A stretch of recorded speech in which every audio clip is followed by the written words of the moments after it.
दोस्तों, आपके अपने चैनल हरित कृषि कोचिंग क्लासेस में आपका स्वागत है। आज हम लोग समास को पहचानने की ट्रिक पढ़ेंगे, क्योंकि एग्जाम में 2 से 3 क्वेश्चन समास से आता ही आता है। चलिए सबसे पहले हम लोग पढ़ते हैं कि समास किसे कहते हैं। 2 या 2 से अधिक शब्दों से मिलकर बने हुए नए सार्थक शब्द को समास कहते हैं। किसे कहते हैं? 2 या 2 से अधिक शब्दों से मिलकर बने नए सार्थक शब्द को समास कहते हैं। यानी 2 या 2 से अधिक शब्दों से मिलकर जो एक नया शब्द बनता है उसे ही हम लोग क्या बोलते हैं? समास कहते हैं। चलिए, सबसे इम्पोर्टेंट इसमें है कि समास का शाब्दिक अर्थ क्या होता है। कई बार एग्जाम में पूछा गया है कि समास का शाब्दिक अर्थ क्या होता है। तो समास का शाब्दिक अर्थ होता है संक्षेप। क्या होता है? संक्षेप। जैसे आप देखिए, यहाँ पास एक एग्जाम्पल दिया हुआ है, नेत्र से हीन। नेत्र से हीन, हम लोग इसको संक्षेप्त करके क्या बनाए? नेत्रहीन। ठीक, तो ये आपका संक्षेप्त हो गया, नेत्रहीन। जो आपका नया शब्द बना, 2 या 2 से अधिक शब्द नेत्र और हीन से मिलके एक शब्द बना नेत्रहीन। जो ये नया शब्द बना इसे ही हम लोग क्या बोलते हैं? समस्त पद। क्या बोलते हैं इसको? समस्त पद बोलते हैं, या समासिक पद भी बोलते हैं इसको। ठीक, और जी इसमें समस्त पद जो है, समस्त पद में जो पहला शब्द होता है उसे क्या बोलते हैं? पूर्व पद बोलते हैं, और जो दूसरा वाला शब्द होता है उसे उत्तर पद बोलते हैं। चलिए अब हम लोग समास के भेद देखते हैं। समास के कितने भेद होते हैं? तो समास के 6 मुख्य भेद होते हैं। कितने मुख्य भेद होते हैं? 6 मुख्य भेद होते हैं। चलिए हम उनका नाम पढ़ते हैं, कौन कौन सा है। सबसे पहला है आपका अव्ययी भाव समास। सबसे पहला क्या है आपका? अव्ययी भाव समास। दूसरा समास कौन सा है? तत्पुरुष समास। इन दोनों समास से, अव्ययी भाव और तत्पुरुष से, ज्यादा क्वेश्चन एग्जाम में पूछे जाते हैं। तीसरा समास कौन सा है? कर्मधारय समास। कौन सा है? कर्मधारय समास। चौथा समास है द्विगु समास, और 5वां समास है आपका द्वंद्व समास, और 6वां समास है बहुव्रीहि समास। सबसे पहले पढ़ते हैं अव्ययी भाव पहचानने की ट्रिक। अव्ययी भाव समास हम लोग कैसे पहचानेंगे? अगर कोई शब्द दिया है तो देखिए, जिन शब्दों के प्रारंभ में उपसर्ग जुड़े हों, मतलब जो शब्द आपको दिया गया है उसके पहले उपसर्ग जुड़ा है, तो आप जान जाइए कि उसमें कौन सा समास होगा? अव्ययी भाव समास होगा। जैसे कुछ उपसर्ग हैं, यथा, प्रा, प्रति, नीर, आ, अन और भर आदि शब्द हैं। ये क्या है? आपके उपसर्ग हैं। ठीक, और अगला पॉइंट क्या है कि पूछ सकता है आपसे कि पहला पद छोटा और प्रधान होता है किस समास का? तो अव्ययी भाव समास का। ऐसा भी पूछ सकता है कि किस समास का पूर्व पद छोटा और प्रधान होता है। तो हम लोग पढ़े कि जो पहला पद होता है उसे ही क्या बोलते हैं? पूर्व पद बोलते हैं। ठीक है, उदाहरण से हम लोग समझते हैं। जैसे प्रतिदिन। ठीक, एक शब्द अपने को दिया है प्रतिदिन। ये किससे किससे मिलके बना है? प्रति इसमें क्या है? उपसर्ग है। क्या है? प्रति उपसर्ग है, और दिन आपका शब्द है, तो दिन में उपसर्ग लगा प्रति, तो ये क्या बन गया? प्रतिदिन। दूसरा उदाहरण है यथा संभव। यथा संभव, यथा प्लस संभव। संभव में क्या उपसर्ग लगा है? यथा लगा है। क्या लगा है? उपसर्ग यथा लगा है। ठीक, इसी प्रकार देखिए प्रतिकूल। प्रतिकूल में प्रति क्या है? उपसर्ग है, और कूल का शब्द है, तो क्या बना आपका? प्रतिकूल। कूल में क्या उपसर्ग है? प्रति उपसर्ग है। ठीक, एक चीज आपको नोट करने वाली चीज है, इसको आप हमेशा याद रखिएगा। ठीक है, इसमें क्या है? एक ही शब्द कई बार आने पर भी अव्ययी भाव समास होता है। ठीक, जब एक शब्द कई बार आता है तो वहां पास भी अव्ययी भाव समास होता है। जैसे देखिए, हाथों हाथ। हाथ प्लस हाथ मिलके क्या बना? हाथों हाथ। ठीक, दिनों दिन। उसी प्रकार आप देखिए, दिनों दिन। दिनों दिन में दिन प्लस दिन मिलके क्या बनाया? आपका दिनों दिन बना। ठीक, तो जब एक शब्द कई बार आए तो वहां पास भी कौन सा समास होगा? अव्ययी भाव समास होगा। बहुत इंपॉर्टेंट है, कई बार एग्जाम में पूछा जाता है। दूसरा समास है तत्पुरुष समास। ठीक है, बहुत इंपॉर्टेंट समास है, इससे ज्यादातर क्वेश्चन पूछे जाते हैं। चलिए हम लोग पहचानने की ट्रिक पढ़ते हैं। समास को अलग करने पर यानी विग्रह करने पर बीच में का, की, को, के लिए, में, पर, से निकले। जब हम समास को विग्रह करें तो उसे का, की, को, के लिए, में, पर, से निकले तो वहां पास कौन सा समास होगा? तत्पुरुष समास होगा। कौन सा समास होगा? तत्पुरुष समास होगा। दूसरा इंपॉर्टेंट पॉइंट हम लोग पढ़ते हैं कि दूसरा पद प्रधान होता है। क्या होता है? दूसरा पद प्रधान होता है। किसका?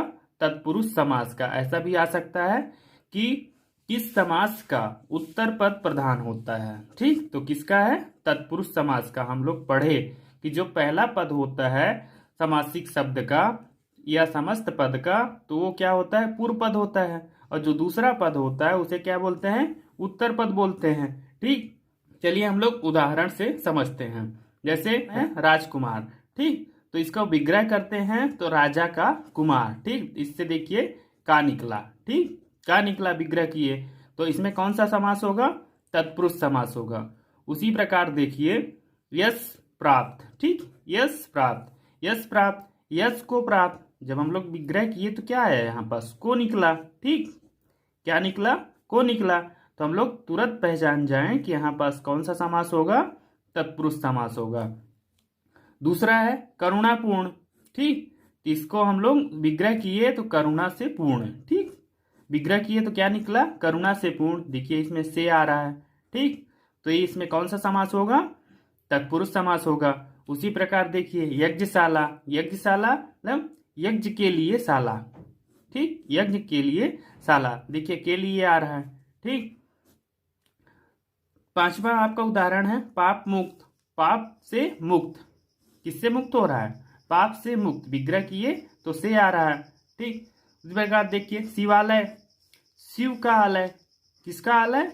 शिव का आलय। यहाँ पास का आ रहा है। ठीक, और बेस्ट एग्जाम्पल है पुरुषोत्तम। पुरुषों में उत्तम। किसमें? पुरुषों में उत्तम। देखिए यहाँ पास में आ रहा है तो यहाँ पास कौन सा समास होगा? तत्पुरुष समास होगा। ये एग्जाम्पल बहुत इंपॉर्टेंट है और कहीं ना कहीं एग्जाम में ये सभी आए हुए हैं। ठीक, अब सबसे इंपॉर्टेंट है तत्पुरुष समास का भेद। चलिए हम लोग उसको पढ़ते हैं कि तत्पुरुष समास के कितने भेद होते हैं। ठीक, तो तत्पुरुष समास के भेद कितने होते हैं? 6 होते हैं। समास का भेद भी कितना होता है? 6 होता है। मत भूलिएगा, पूछता है कि तत्पुरुष समास के कितने भेद होते हैं। ठीक, सबसे पहला प्रकार कौन सा है तत्पुरुष समास का?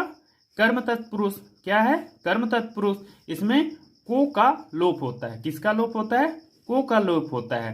जैसे देखिए एग्जाम्पल से यश प्राप्त, यश को प्राप्त। जब हम लोग विग्रह किए तो क्या निकला? को निकला। तो इसका लोप होता है। किसमें होता है? कर्म तत्पुरुष में। दूसरा तत्पुरुष समास कौन सा है? करण तत्पुरुष। कौन सा है? करण तत्पुरुष समास। ठीक, तो इसमें से और के द्वारा का लोप होता है। किसका होता है? से और के द्वारा का लोप होता है। चलिए जैसे हम लोग एग्जाम्पल से समझते हैं। रेखांकित। ठीक, रेखांकित तो रेखा से अंकित। किससे? रेखा से अंकित। यहाँ देखिए से का लोप है। किसका लोप है? से का लोप है। तो जहां से का लोप होगा या के द्वारा का लोप होगा तो वहां पास कौन सा समास होगा? करण तत्पुरुष समास होगा। ठीक, तीसरा तत्पुरुष समास है संप्रदान तत्पुरुष। क्या है? संप्रदान तत्पुरुष। ठीक, तो इसमें किसका लोप होता है? के लिए का लोप होता है। किसका होता है? के लिए का लोप होता है। ठीक, देखिए जैसे गुरु दक्षिणा। ठीक, गुरु के लिए दक्षिणा। किसके लिए दक्षिणा? गुरु के लिए दक्षिणा। यहाँ के लिए का लोप है तो यहाँ पास कौन सा समास होगा? संप्रदान तत्पुरुष समास होगा। ठीक, देखिए फिर अगला आपका है तत्पुरुष का प्रकार अपादान तत्पुरुष। कौन सा है? अपादान तत्पुरुष। इसमें से का लोप होता है अलग होने के लिए। किसके लिए होता है? अलग होने के लिए होता है। ठीक है, जैसे आप एग्जाम्पल से समझिए धनहीन। किससे हीन है बेचारा? धन से हीन है, मतलब उसके पास धन नहीं है। ठीक, उससे अलग है धन। तो धनहीन, धनहीन में कौन सा समास होगा? अपादान तत्पुरुष समास होगा। ठीक, अगला एग्जाम्पल आपका है संबंध तत्पुरुष समास। ठीक, अगला एग्जाम्पल क्या है? संबंध तत्पुरुष समास। इसमें का, की और के का लोप होता है। किसका लोप होता है? का, की और के का लोप होता है। जैसे राष्ट्रपति, ठीक, राष्ट्रपति, राष्ट्र का पति, किसका पति? राष्ट्र का पति, ठीक। इसमें राष्ट्रपति में कौन सा समास होगा? संबंध तत्पुरुष समास, ठीक। और छठवां तत्पुरुष समास कौन सा है? अधिकरण तत्पुरुष समास। कौन सा है? अधिकरण तत्पुरुष समास। इसमें में और पर का लोप होता है। किसका लोप होता है? में और पर का लोप होता है, ठीक। तो जहां में और पर का लोप हो वहां पास अधिकरण तत्पुरुष समास आता है।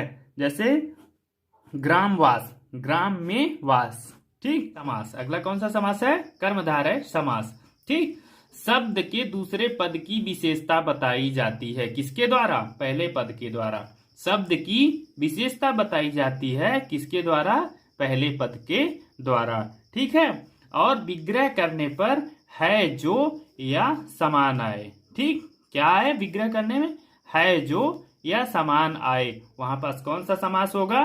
कर्मधारय समास होगा। चलिए आपको क्या करना है? शब्द में कैसे या कैसा लगाकर देखना है कि यदि आपको उत्तर मिल जाए तो वहां पास कौन सा समास होगा? कर्मधारय समास होगा। चलिए हम लोग एग्जाम्पल के थ्रू समझते हैं। तो पहला एग्जाम्पल आपका नीलांबर। कौन सा है? नीलांबर, ठीक। तो दूसरा पद है इसका अंबर। क्या है दूसरा पद? अंबर, ठीक। तो हम लोग इसमें कैसा लगाते हैं। क्या लगाते हैं? कैसा, ठीक। कैसा लगाकर देखो, ठीक। अंबर कैसा है? तो अंबर अपने को उत्तर मिला कि अंबर नीला है, ठीक। अंबर कैसा है? अंबर नीला है, ठीक। तो यहां पास कौन सा समास होगा? कर्मधारय समास होगा। कौन सा समास होगा? कर्मधारय समास होगा। अंबर कैसा है? तो अंबर कैसा है? नीला है, तो यहां पास कर्मधारय समास होगा, ठीक। और आपका अगला एग्जाम्पल है कमल नयन। कमल के समान नयन, हम लोग विग्रह किए तो यहाँ पास क्या आया? समान आया। क्या आया? समान आया, ठीक। तो कमल के समान नयन, तो यहाँ पास कौन सा समास होगा? कर्मधारय समास। यहाँ पास कैसा भी लगा के देख सकते हैं। जैसे नयन कैसा है? तो नयन कमल के समान है, ठीक। तो अपने को इसमें क्या करना है कि दूसरे पद को देखना है। किसको देखना है? दूसरे पद को देखना है कि नयन कैसा है। तो नयन कमल के समान है। किसके समान है? कमल के समान है। अगला समास का प्रकार है द्वंद्व समास। चलिए हम लोग पढ़ते हैं। तो द्वंद्व समास के दोनों पद प्रधान होते हैं। एग्जाम में ऐसा भी पूछ सकता है कि किस समास के पूर्व और उत्तर पद दोनों प्रधान होते हैं। तो किसके होते हैं? द्वंद्व समास के। चलिए हम लोग ट्रिक पढ़ते हैं पहचानने की। तो योजक चिन्ह लगा हो, जब आप शब्द देखें तो इस प्रकार का चिन्ह लगा हो, योजक चिन्ह इसे बोलते हैं। तो जब चिन्ह योजक चिन्ह का हो तो वहां पास कौन सा समास होगा? द्वंद्व समास होगा। और विग्रह करने पर और आए, विग्रह करने पर क्या आए? यानी अलग करने पर क्या आए? और आए, तो वहां पास कौन सा समास होगा? द्वंद्व समास होगा। उदाहरण के थ्रू समझिए आप। जैसा पहला उदाहरण है सुख दुख। पहला उदाहरण क्या है? सुख दुख। इसमें देखिए योजक चिन्ह लगा हुआ है, तो योजक चिन्ह देख के आप जान गए कि इसमें कौन सा समास होगा? द्वंद्व समास। और इसको हम लोग विग्रह किए तो क्या निकला? सुख और दुख। क्या आया? सुख और दुख। इसमें देखिए और आया, ठीक। अगला एग्जाम्पल है लेन देन, ठीक। इसमें भी देखिए योजक चिन्ह लगा हुआ है, ठीक। और विग्रह कर रहे हैं तो क्या आ रहा है? लेन और देन। क्या आ रहा है? लेन और देन। इसमें और आ रहा है विग्रह करने पर, तो यहाँ पास कौन सा समास होगा? द्वंद्व समास होगा। जहां कहीं भी आप देखिए शब्द में योजक चिन्ह है तो वहां पास द्वंद्व समास होगा। और विग्रह करिए तो और आए तो वहां पास भी कौन सा समास होगा? द्वंद्व समास होगा। समास। अगला कौन सा समास है? द्विगु समास है। चलिए पढ़ते हैं। इस समास में पहला पद संख्यावाचक होता है। किस समास में? द्विगु समास में जो पहला पद होता है वो संख्यावाचक होता है, ठीक। और समूह का बोध होता है। किसका बोध होता है? समूह का बोध होता है। ऐसा भी बोल सकते हैं कि द्विगु समास का पूर्व पद, मतलब पहला पद बोल रहा है तो पूर्व पद संख्यावाचक होता है। जैसे आप उदाहरण से समझिए, 9 रातों का समूह। कितने रातों का? 9 रातों का समूह। तो क्या बना समस्त पद? नवरात्र, ठीक। यहाँ पास देखिए संख्या आ रहा है 9, यहाँ भी संख्या आ रहा है 9। कौन सा समास होगा? द्विगु समास होगा। जहां भी देखिए आपकी संख्या आ रहा है तो वहां पास कौन सा समास होगा? वहां पास द्विगु समास होगा। दूसरा उदाहरण है 4 आनों का समूह, तो समस्त पद क्या बना? चवन्नी। ठीक, क्या बना? चवन्नी। यहाँ पास देखिए 4 आ रहा है, ठीक, मतलब संख्या आ रही है, तो यहाँ पास कौन सा समास होगा? द्विगु समास होगा। ठीक, और अगला उदाहरण देखिए 2 पहरों का समाहर। कितना? 2 पहरों का समाहर, तो इसमें कौन समस्त पद क्या बना? समस्त पद बना दोपहर। 2 आ रहा है, इसमें कितना आ रहा है? 2 आ रहा है, मतलब संख्या आ रही है, तो यहाँ पास कौन सा समास होगा? द्विगु समास होगा। आखिरी समास का प्रकार है बहुब्रीहि समास। इसमें क्या होता है कि देवी देवताओं के नाम आते हैं। इसमें क्या होता है कि देवी देवताओं के नाम आते हैं, पर्यायवाची शब्द समूह के लिए एक शब्द आता है। किसमें आता है? बहुब्रीहि समास में। उदाहरण से समझिए, त्रिनेत्र। त्रिनेत्र यहाँ पास किसका? 2 पद मिलके अगले पद की ओर क्या करते हैं? इशारा करते हैं। त्रिनेत्र, ठीक, ये किसकी ओर इशारा कर रहा है? ये शंकर भगवान की ओर इशारा कर रहा है, तो यहाँ पास कौन सा समास होगा? बहुब्रीहि समास होगा। चक्रधर, ठीक। दशानन, प्रधानमंत्री, बहुत इंपॉर्टेंट है, प्रधानमंत्री। मंत्रियों का प्रमुख क्या कौन होता है? मंत्रियों का प्रमुख प्रधानमंत्री होता है, तो इसमें कौन सा समास होगा? बहुब्रीहि समास होगा। ठीक, चलिए हम लोग प्रैक्टिस करते हैं कि एग्जाम में अपने को टिक कैसे करना है। हड़बड़ाहट में नहीं करना है, नहीं तो बनते हुए क्वेश्चन भी गलत हो जाते हैं। जैसे देखिए उपनयन, ठीक, नयन में उपसर्ग क्या है? उप है। नयन में क्या उपसर्ग है? उपसर्ग है। तो हमने पढ़ा कि उपसर्ग जिस शब्द में लगा हो तो उस शब्द में कौन सा समास होता है? अव्ययी भाव समास होता है। ठीक, अगला उदाहरण देखिए, त्रिलोक। त्रिलोक में उपसर्ग है? नहीं है, ठीक, तो आपका अव्ययी भाव कट गया। ठीक, देखिए इसको विग्रह करने पर क्या क्या की के आ रहा है? नहीं आ रहा है। तत्पुरुष समास भी नहीं है। ठीक, और इसमें क्या आ रहा है? त्रि। देखिए साफ साफ देख लीजिए, त्रि मतलब 3 लोक का समाहार। समाहार हमने पढ़ा कि जहां संख्या आए तो वहां पास कौन सा समास होगा? द्विगु समास होगा। कौन सा समास होगा? द्विगु समास होगा। ठीक है, तो जहां भी आप संख्या देखें तो आपको टिक कर देना है कि द्विगु समास है। आपको 5 शब्द दिए जा रहे हैं, इसका आपको बताना है पहचान करके कि इसमें कौन सा समास है। आप कमेंट बॉक्स में बताइए। अगर वीडियो पसंद आई है तो आप लाइक कीजिए, शेयर कीजिए। अगर अभी तक हमारे चैनल को सब्सक्राइब नहीं किए हैं तो सब्सक्राइब कर लें। भाई एक लाइक तो बनता है, लाइक करते हैं तो हमारा मनोबल बढ़ता है, तो हम और भी वीडियो जल्दी लाएंगे।